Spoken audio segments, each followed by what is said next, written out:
الذي خلق الموت والحياة ليبلوكم أيكم أحسن عملا وهو العزيز الغفور.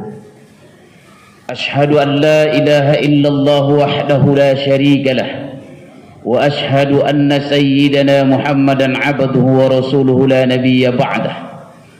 اللهم صل وسلم وبارك على سيدنا وحبيبنا وشفيعنا ومولانا محمد وصل وسلم ورضي الله تعالى عن كل الصحابة رسول الله أجمعين. أما بعد فيا أيها الحاضرون الكرام أوصيكم ونفسي بالتقوى الله.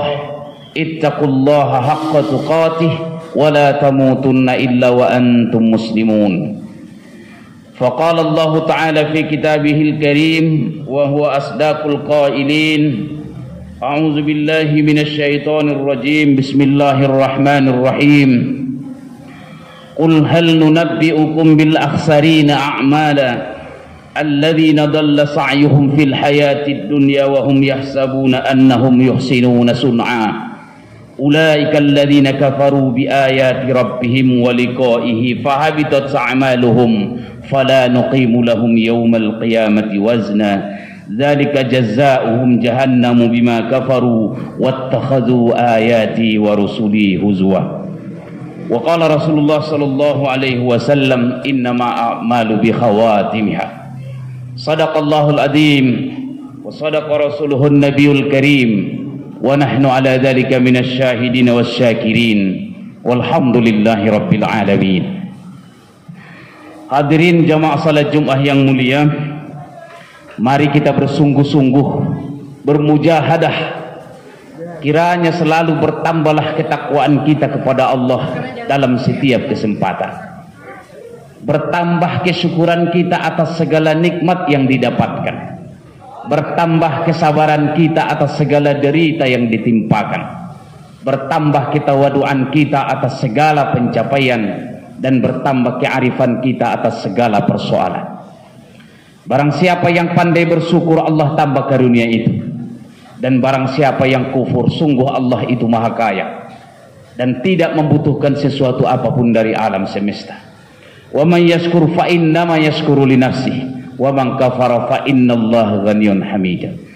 Salawat beriring salam semoga senantiasa dilimpahkan keharibaan junjungan kita yang mulia, Habibana wa Maulana Muhammad. Allahumma salli wa sallim wa barik alaih. Hadirin jamaah salat Jumat yang mulia, intisari khutbah yang singkat ini sudah khatib tuliskan di selembar buletin berjudul Salah Kira.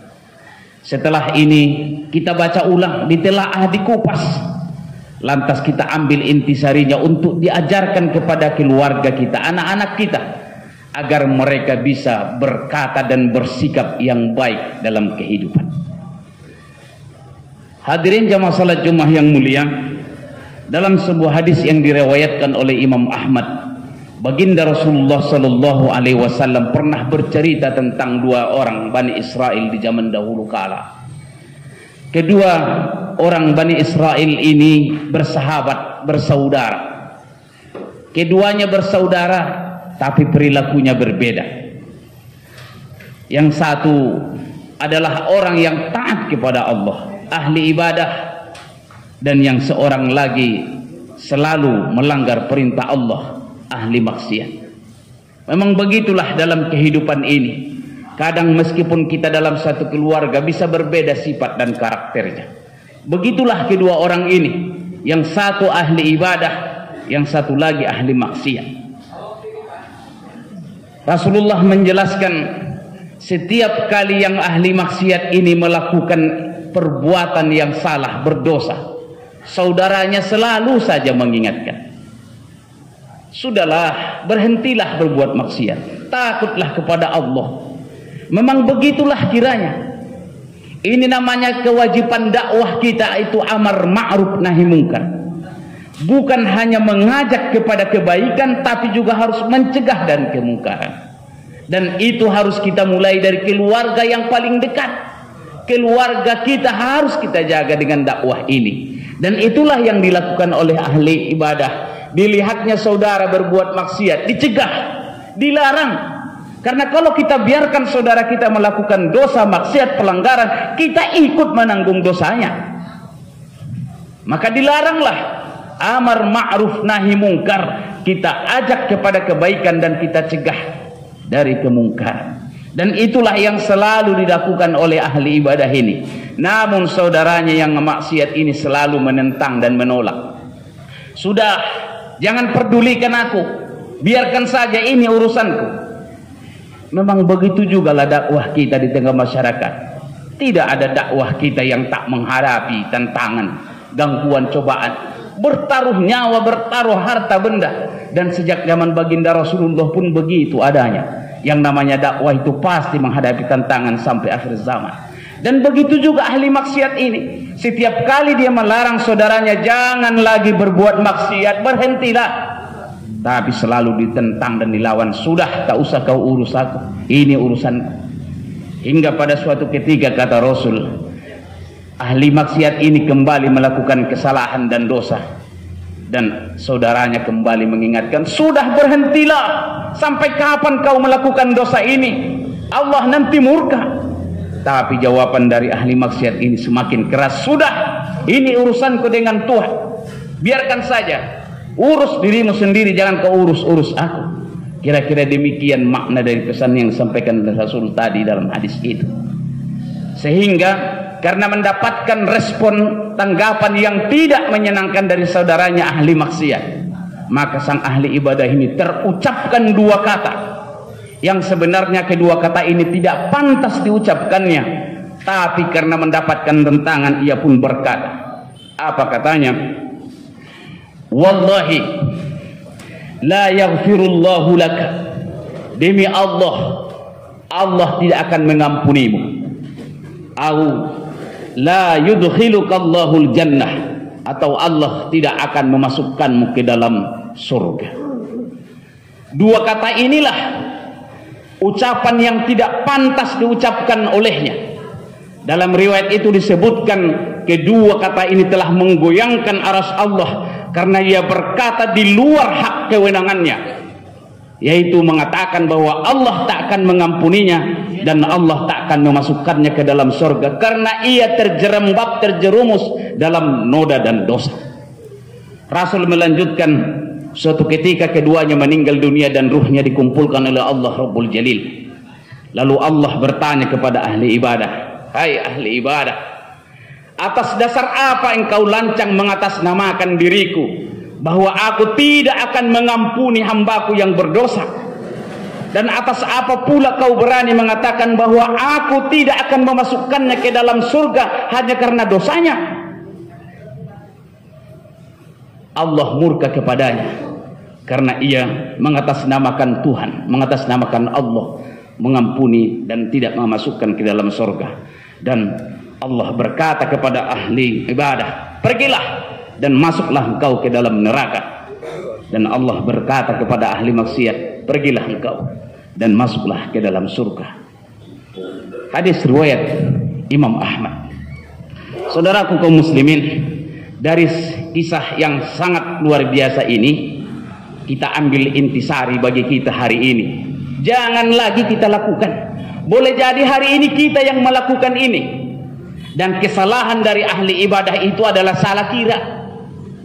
Dan salah kiranya ada tiga. Ada salah kira, tiga salah kira yang dilakukan oleh ahli ibadah sehingga Allah murka kepadanya. Yang pertama, salah kira kepada Allah Subhanahu wa taala. Ini berbahaya. Salah kira kepada Allah Subhanahu wa taala bahwa Allah tidak akan mengampuni dosa orang-orang yang selalu terjerumus dengan orang yang terjerumus dalam dosa noda. Dan Allah tidak akan mengampuni dan tidak akan memasukkan ia ke dalam surga. Ia salah kira kepada Allah bahwa Allah itu Maha Pengampun, ya Ghafur, ya Ghaffar. Dan Allah sangat senang menerima kedatangan seorang hamba yang terjerembab dalam dosa. Yang hari ini boleh jadi kita terjerembab dengan dosa. Jangan pernah putus asa dari rahmat Allah. Murka, rahmat Allah itu jauh lebih besar dari murkanya. Dan kalau kita datang berjalan, ia datang berlari. Begitulah Allah senangnya kepada orang yang berdosa. Sehingga si ahli ibadah ini salah kira. Dia mengira Allah tak mengampuni. Dan itu merendahkan Allah subhanahu wa ta'ala. Karena Allah maha pengampun. Dan maha luas ampunannya. Dan yang punya surga itu Allah, bukan kita manusia. Dan itu artinya apa? Kita sebagai manusia, siapapun kita tetap manusia. Dan kita tidak boleh mengatakan orang masuk neraka, orang masuk surga karena amal dan perbuatannya. Tidak. Sungguh sebenarnya kita masuk surga bukan karena semata amal yang kita lakukan, kata Rasulullah SAW, tapi karena rahmat Allah subhanahu wa ta'ala. Karena rahmat Allah lah kita masuk surga.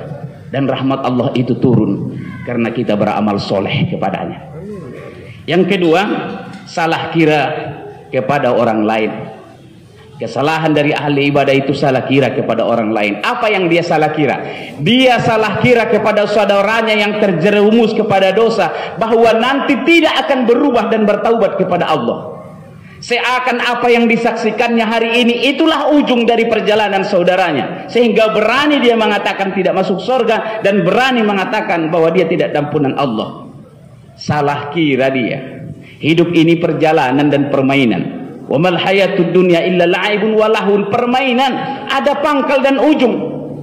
Seperti permainan sepak bola, di pangkal boleh jadi kalah, tapi boleh jadi ujung dia jadi menang. Ada juga orang yang di pangkal menang tapi di ujungnya kalah. Yang ahli maksiat tadi itu memang sekarang dia kalah, dia terjerumus, tapi siapa yang tahu kalau di ujung nanti dia taubat kepada Allah. Dan itulah yang terjadi kepada ahli maksiat itu. Di ujung-ujung kehidupannya dia kembali kepada Allah menyadarinya, dan dia diterima oleh Allah subhanahu wa ta'ala. Syekh Ibnu Athaillah As-Sakandari dalam Al-Hikam pernah mengutip satu syair yang sangat indah, yang artinya Allah lebih senang mendengar rintihan seorang ahli maksiat daripada kesombongan dari ahli ibadah.